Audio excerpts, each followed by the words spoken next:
A Generation-Locke is, in my opinion, the ultimate Nuzlocke challenge. And I'm not talking about adding 20,000 rules to make the game harder, like no Pokémon Center, no Pokémart, no items in battle, 1 PP per move, extreme randomizer, or all of those combined.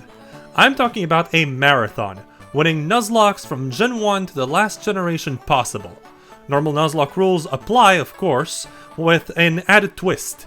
At the end of every game, let's say Fire Red, the surviving team members, after beating the champion, will be transferred to the next game, Hard Gold in this scenario, as level 5 base Pokémons. So a level 50 Charizard would be transferred as a regular level 5 Charmander.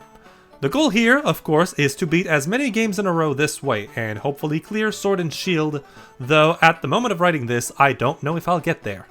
Oh, and also every time a Pokémon dies, I have to take a shot. So that's fun.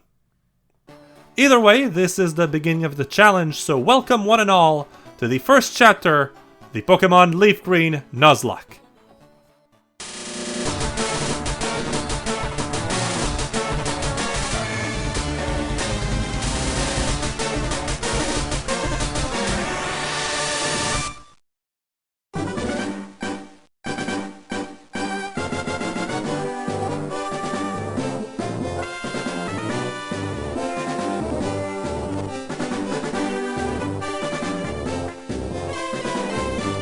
The game begins in Pallet Town, as per usual, and I try to enter the tall grass only to be stopped by Professor Oak. He leads me to his lab, where I pick my starter, Roshi the Squirtle. With him by my side, I deliver Oak his parcel, catch a few encounters, and once I feel confident enough, I make the first mistake of the run by challenging my rival, named... wait, what was his name again? I think I'm just gonna go with my usual stuff. I'm just gonna call him Short, because if I'm tall, he's gonna be short, because I'm taller than him. Where's the T? There's the T. You can be the rival. Sorette? What the fuck did I... That's better. Fine, let's go with Sora. I have no idea why I typed that. Yeah, I'm still not sure what happened there. All I know is Roshi died at level 7 to a critical hit. No! Son of a fucking bitch! This isn't an omen for things to come, is it? Nah, I'm sure it's not. I'm sure I'll be fine. After surviving this fight, somehow, I cross Viridian Forest, train a little, and then promptly kick Brock's ass. See, I told you things were gonna get better. Why do you hit so goddamn hard, Kenai? Fuck off. Oh no. I'm risking it. Peck. That's good. I'm still alive. I need a clean switch. I need to heal. Peck, damn it. I'm faster. Okay, cool. Okay, we're good. We're through. Me and my big, stupid mouth. Anyhow, I reach Mount Moo, waste $500, and cross the mountain pretty much without trouble. Arriving to Cerulean, I know what's coming next, and I am very worried about it. I grind up a bit, and walk up to Nugget Bridge, ready to face Sorette once again. His Pidgeotto goes down easy. The Bulbasaur puts me to sleep 4 times in a row before critting me twice back to back, making me question my entire existence. But it eventually goes down thanks to Connor the Mankey. After that, his Rattata and Abra don't pose much of a threat. Things are finally going my way again! No! No! A fucking crit Hyperfang, why? Damn it! After a small detour north of Nugget Bridge to help Bill with a terrible science experiment gone wrong, it's time to take on Misty.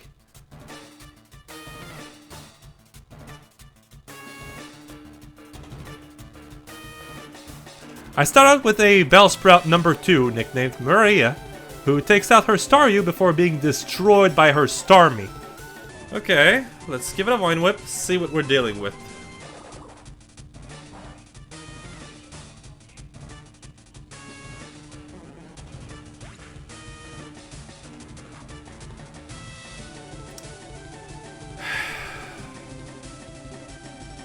It's another mother fucking goddamn son of a Protestant whore of a crit.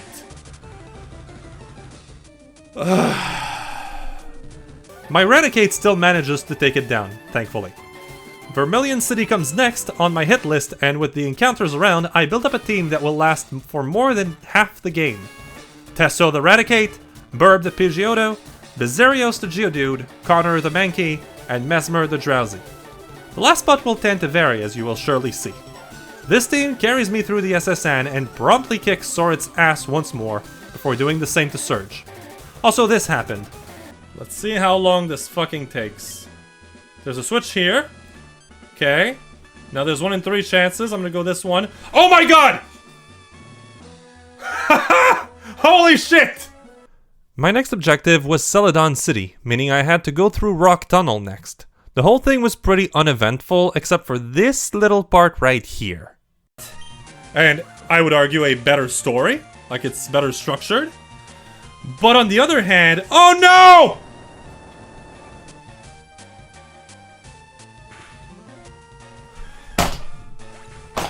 No! So yeah, Connor died, just 4 levels before it could evolve into a Primeape.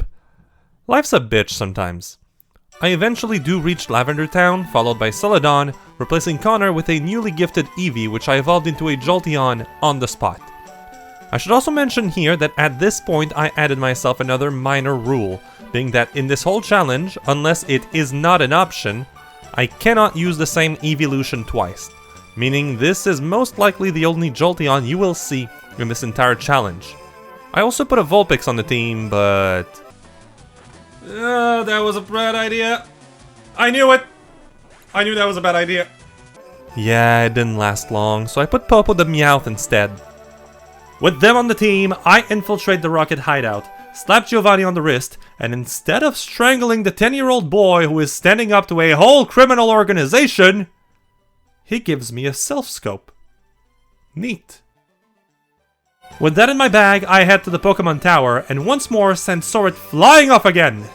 I gotta say he's a lot less scary than at the start of the game. Or at least he's a lot less scary than the Rocket Grunt who killed Mesmer. And the one right after who exploded all over Tesso. You my accuracy, didn't you? And you self-destruct, thank you!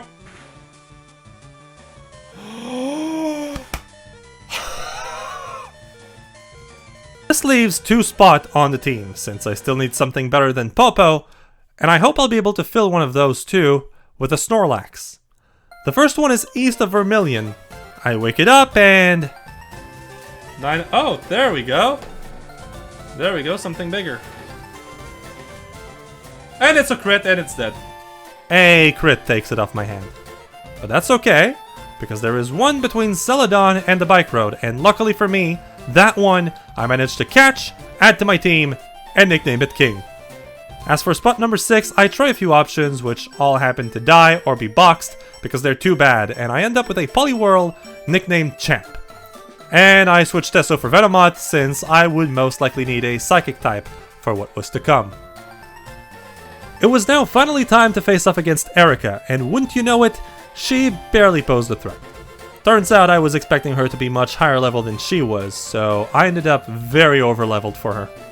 Still, the next objective was Self-Go, and I was still under-leveled for that, so this easy break would not be setting any patterns, I promise you. Wait, I lied. I also took out the Fighting Dojo and got a Hitmonlee. Nothing interesting happened there. Self-Go was a lot more eventful. For example... oh, there's the self-destruct.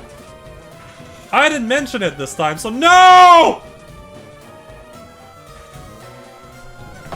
No! Fuck. Don't you just love it when a self-destruction crit kills your second favorite Pokemon of all time in a Nuzlocke? I know I love it very much.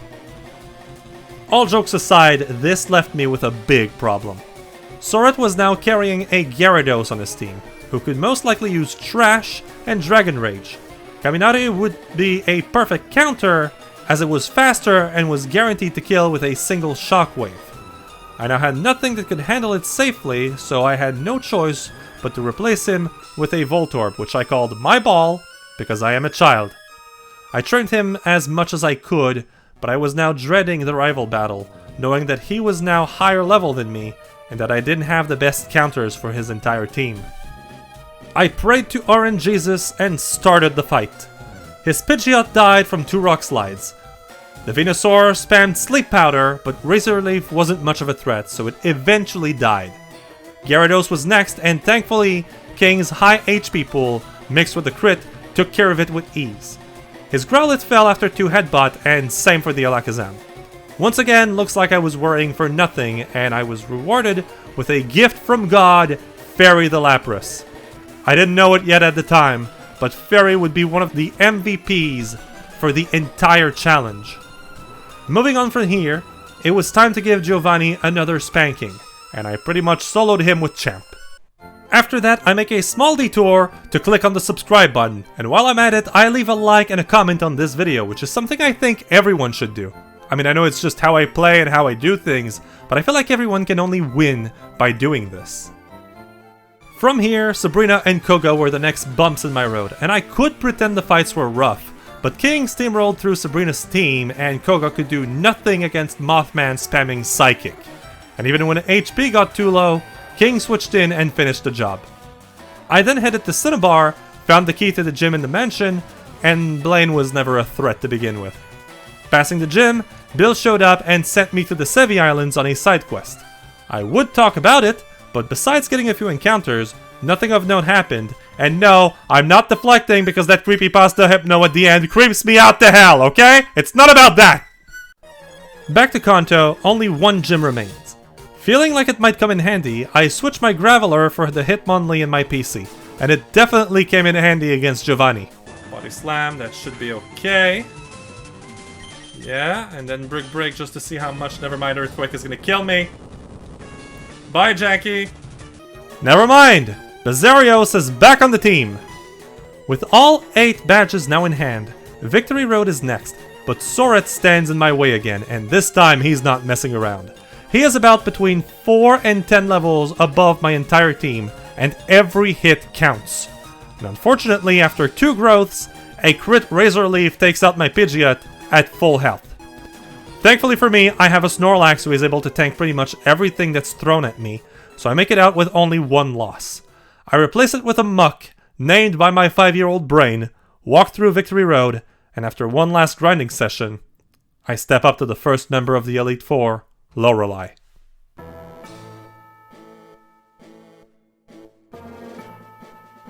Her team is made up of Water, Ice, and Psychic Pokémon.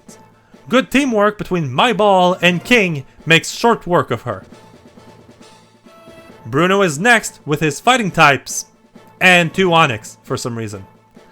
His Machamp terrifies me, and there was a few short calls, but overall, we make it out without a loss thanks to Cum.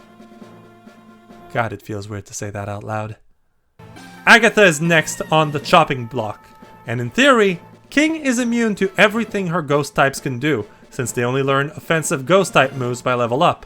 But apparently, Agatha had a few TMs for Sludge Bomb, and that does scare me for a moment until I remember Gengar's defenses are paper thin, and 2 Shadow Balls take it down. Lance is the final member of the Elite Four, and honestly, he's the one I'm the least worried about, and since I'm not worried, you know nothing bad will happen.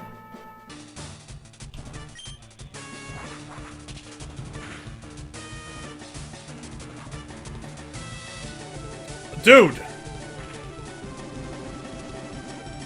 Fucking dude! Not very effective. Well, damn.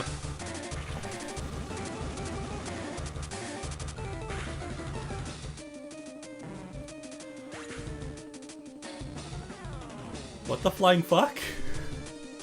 First loss of the Elite Four, and my greatest tank bites the dust. That was a worrying blow to my confidence, but Fairy and his Ice Beams do short work of the rest of Lance's team. Only 1 challenge left, and his name was Soret.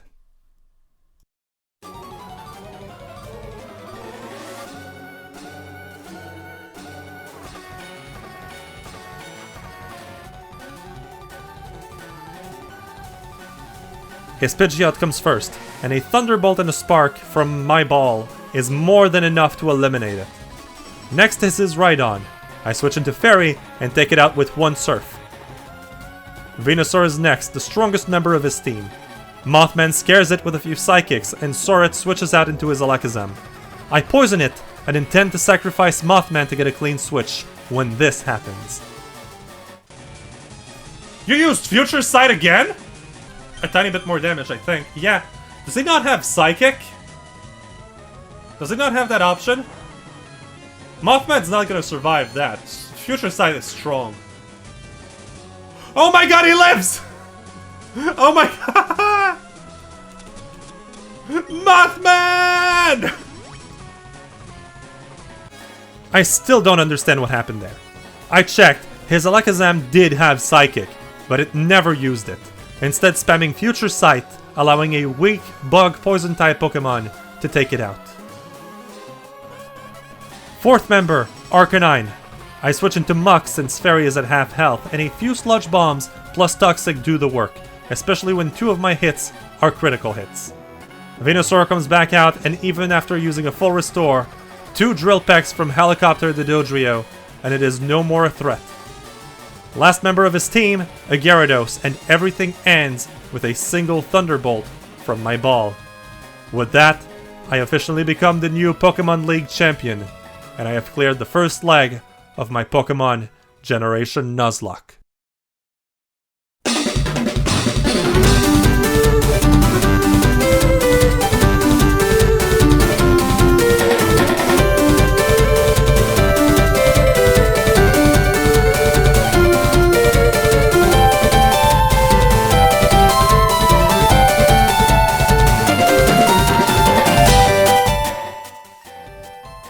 I have done a lot of Nuzlockes in my life, but here, knowing that this was only the first in a marathon really increased the pressure for me.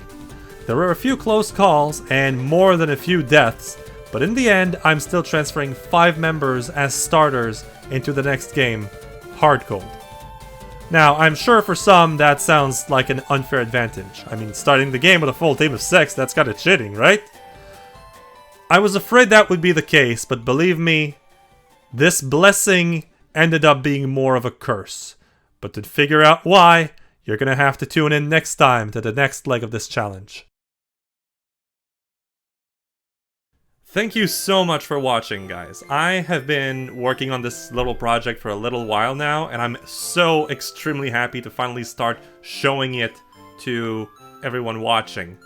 At the moment of me filming this, I have just finished playing through Hard Gold, so the second chapter of the Generation-Nuzlocke, and let me tell you, things are gonna be big, they're gonna be extreme, and I just hope I can make it look as good as I picture it in my mind. So make sure you subscribe so you don't miss any of that when it does come out, and while you're at it, make sure to leave a like and a comment down below. It really helps the channel, and I'd really appreciate it if you did. Also, if you're interested, all of the gameplay footage you've seen in this video has been filmed live on Twitch, so if you want to come by in the future to watch me lose pieces of my sanity live on screen, the link to that is in the description down below. With that, I'm gonna get out of here. Thank you again so much for watching. I will see you guys in the next video. Until then, keep having fun.